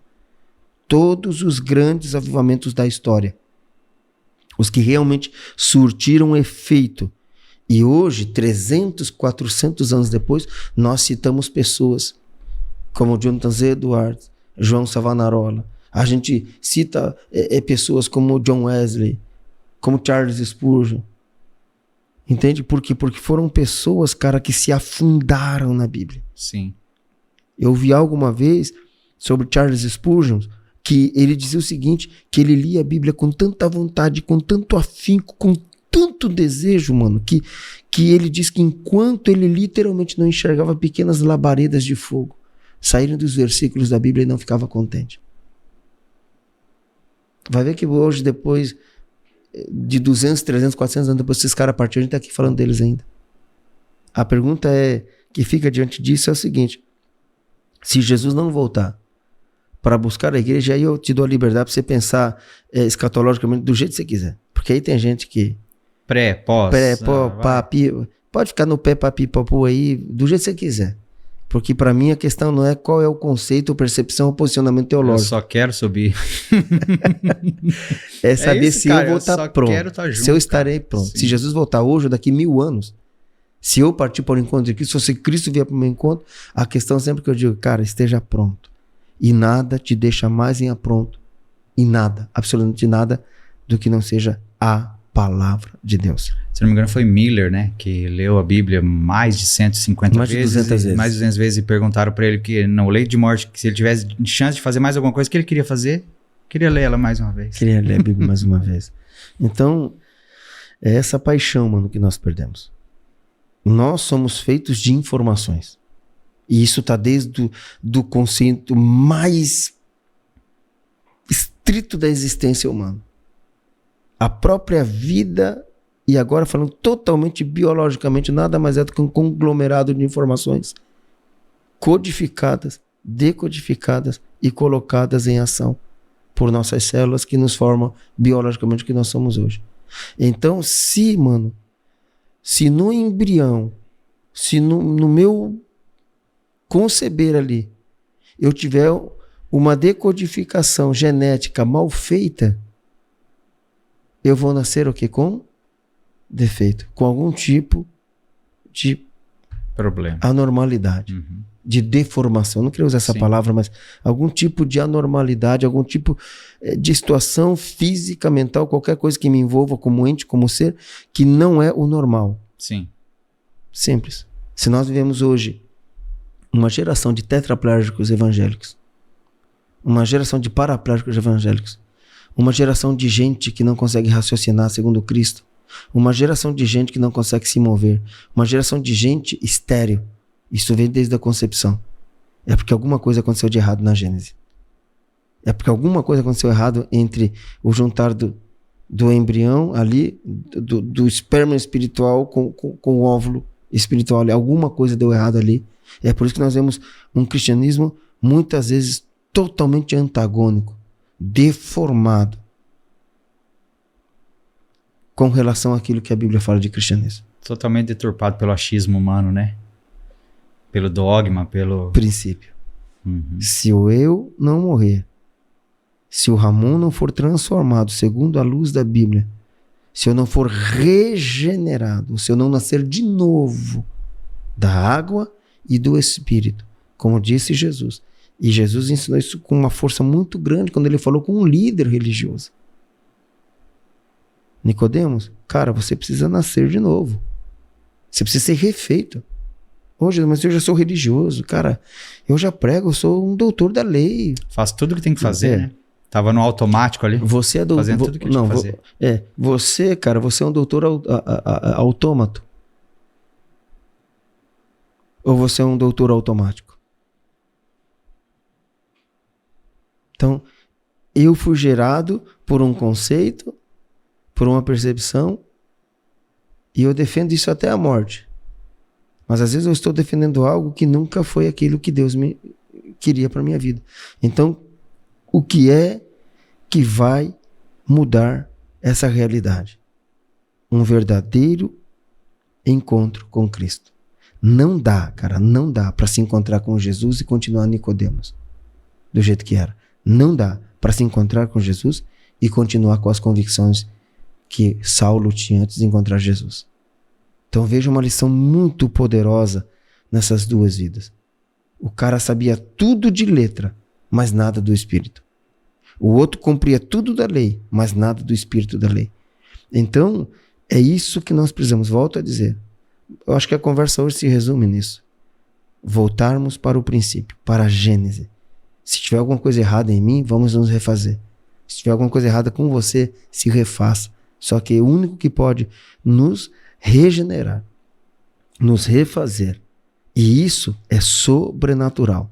Não é religião, não é teologia, não é filosofia, por mais importante que seja, não são as literaturas, por mais importantes e mais indicados que seja, eu super indico, mas é um verdadeiro encontro com Deus, e isso é sobrenatural. Paulo falou assim, olha cara, eu sei muito. E Paulo sabia. Se havia um estudioso, era Paulo. Tanto é que dos 27 oráculos da Bíblia, ele escreveu no mínimo 13. Isso se Hebreus não for de sua autoria. Sim. Então, no mínimo 13. Praticamente metade dos oráculos vivos do Novo Testamento. Mas por quê? Porque o cara passou a vida inteira dele aprendendo, se preparando. Eu sempre costumo dizer isso para as pessoas. Deus vai lhe usar com aquilo que você tem, com aquilo que você se preparou. Há um conceito no meio evangélico que diz o seguinte: Deus não chama os capacitados, mas capacita os chamados. Concordo em partes. Mas daí eu pergunto, por que Deus não usou Pedro como usou Paulo? Sim. Porque Paulo se preparou mais que Pedro. Claro. Entende? Então, assim, nós precisamos hoje. Eu guardo uma frase de um filósofo, não vou me recordar o nome dele aqui, por um lapso aqui, mas ele disse em um programa uma vez: quem conhece a história domina os fatos. Quem conhece a história domina os fatos. Então, se eu conhecer a história e a essência da Bíblia, eu dominarei os fatos. Isso. Ninguém vai vir contar a história da caronchinha, ninguém vai vir aqui com qualquer tipo de oferta, ninguém vai vir aqui com qualquer tipo de vantagem, não. Isso não me serve, porque se eu conheço a história, ou seja, eu minimamente me aproximo daquilo que é a vontade de Deus e que só se encontra na Bíblia, então nenhum engano terá autoridade sobre a minha vida. É aquilo que a Bíblia nos ensina. E tudo volta para a Bíblia, tudo converge para a Bíblia. Então eu não serei confundido, eu não serei enganado, eu não serei ludibriado, eu não serei de forma alguma lesado na minha fé, se é a minha base, se é a minha fonte, Se o meu ponto principal e único for a Bíblia.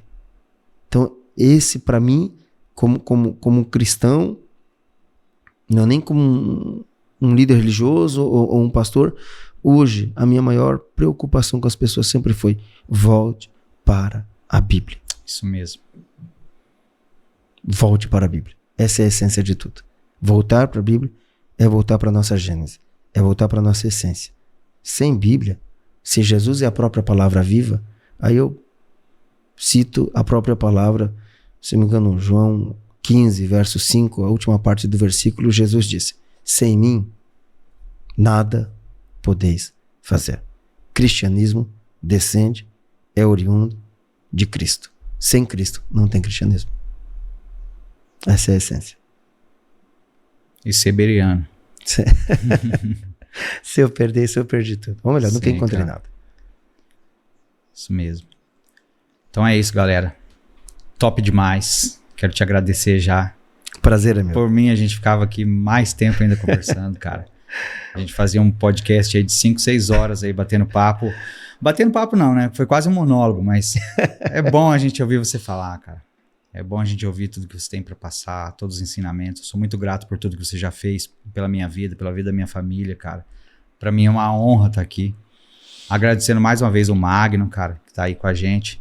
Cara parceiraço, sabe? A gente tem um conhecimento já há tantos anos. Desde quando o Magno começou a tocar violão, a gente já via ele tocando violão pelos lugares aí. Tem se tornado um grande músico. Eu quero também dizer aqui no vídeo, eu quero deixar isso registrado, que o Espírito Santo de Deus venha cada dia mais abençoar a vida do Magno, da família dele. Esse é o nosso desejo.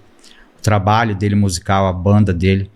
Procurem na internet, acompanhem também o podcast dele, galera. Ele tem entrevistado tanta gente relevante, tanta gente boa da sociedade aí, da música e de tudo mais, sabe?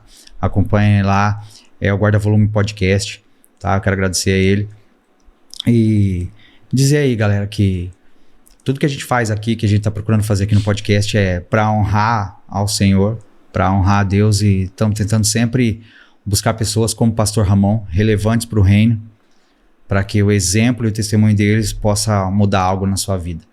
E afirmar aqui também que a cada dia, a cada podcast, a minha vida tem sido mudada, porque o primeiro que está de frente aqui com os convidados e ouvindo e aprendendo sou eu mesmo. Considerações finais, pastor? Toda honra e toda glória ao Senhor Jesus Cristo. Obrigado por tudo, né? Deus é sempre digno de toda gratidão, de todo louvor, e dizer que nós estamos aqui para servir. Eu gostaria de terminar dizendo algo, né? Às vezes as pessoas falam: cara, obrigado pela ajuda, essa é a nossa natureza, né? Um pé de limão não pode se gabar porque dá limão, porque é a natureza dele. Um pé de laranja pode, nossa, eu dou muita laranja, é a natureza dele, né? Então, a minha palavra é que nós possamos voltar a ser aquilo que é a nossa essência. E a nossa essência é Cristo. E não dá para alcançar essa essência sem a essência de Cristo, que é Ele mesmo, a palavra. Porque tudo é dele, por Ele e volta a ser para Ele. Como alguém nos ensinou certa vez, Jesus é a nossa origem, é o nosso processo, é o nosso destino. Então, tudo volta e converge para Cristo. Então essa é a nossa proposta. A nossa maior conquista é sermos como Cristo. Porque essa é a essência de tudo. Então, a partir daí, tudo se resolve. É isso aí, galera. Deus abençoe a todos vocês e até a próxima.